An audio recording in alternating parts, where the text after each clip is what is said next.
Hello again, this is Lino Tados, and in this video will be the third one of showing you how to deal with views for MVC widgets. The first two videos, you can find them in the library. One was about making changes to the views in the resource package folder. One was about changing it in the MVC folder. But in this video, we're going to show you how to do it database-wise. So not every time folks prefer to do it file-wise, which I feel is very good to be able to use CI/CD and using source control and being able to check in your files after making changes. But sometimes people just want to go ahead and back up a database, put it on a different machine, and poof, they get all the reviews. So you still have that possibility as well to make sure you use the database instead of file system to make changes to the views of the MVC. So let's go ahead and get started and show you how you would do that. All right, I'm going to go ahead and open up the site here really quickly. So far we have used this news.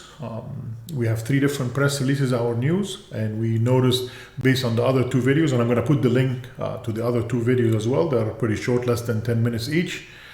In the list setting in here, I would be able to get one coming in from my MVC folder or coming from the resource package folder, but I want to see if I would like to add something to this list directly from the database itself. All right, so I'm going to go to Visual Studio really quickly, and I'm going to cheat a little bit. I'm going to go, let's say, to the resource packages under MVC, views, and I'm going to steal the code from the list.newslist.cshtml. Let's click on this guy, and I'm going to say Control A to copy everything and Control C. Now I have everything in my clipboard. All right, thank you very much, Visual Studio. Let's go ahead and do it in the database right in here inside of Sitefinity. I'm going to publish this page really quickly so I don't lose this news.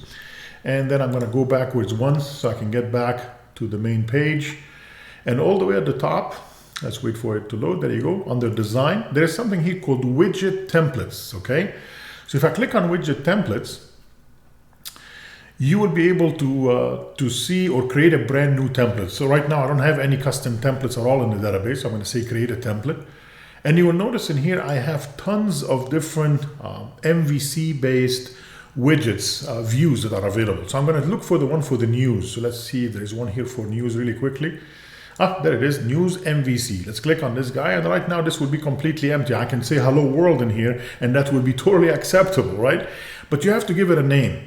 You have to remember, it still uses the same rules like in resource packages and the MVC folder, which is if it's a list base, it has to start with the word list dot something. And if it's a detail for a single item, it has to start with detail dot something. So here I'm going to say list dot, and let's say for instance new way. Okay, there you go. And you don't have to put the .cshtml, just list dot and whatever way you want to do that from that point on. And also because I copied from the clipboard, let me paste everything that I got from the CSHTML file. And just to make sure that I'm doing this right, let's go ahead and put somewhere in here. Let's come in here. We'll say I'd like to add a div, and we'll close the div before we forget. And inside of there, I will say I am from the database. Alrighty, and let's go ahead and save this template. We'll say create this template, and we have a brand new one. Of course, there are a lot of other ones, but they are all coming in from different places. But as far as the database is concerned, we have now a news one called list.newway that is available for us. All right, let's go back to pages. And I would like to open up the page one more time. And this time, if I go back to the editor for the designer for the news, I should be able to see under the list settings a third one. Look at that. The new way showed up here right away.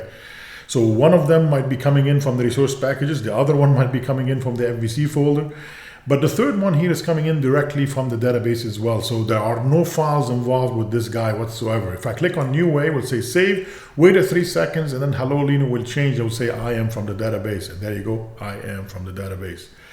Now, when you back up your database and put it on any other machines, there are no files that needs to actually be moved to the other site. Automatically, the database will know that we have a widget called the news list.newway, and this will work automatically right away. Hopefully, this was useful to you to see how to do it the database way instead of the file-based way.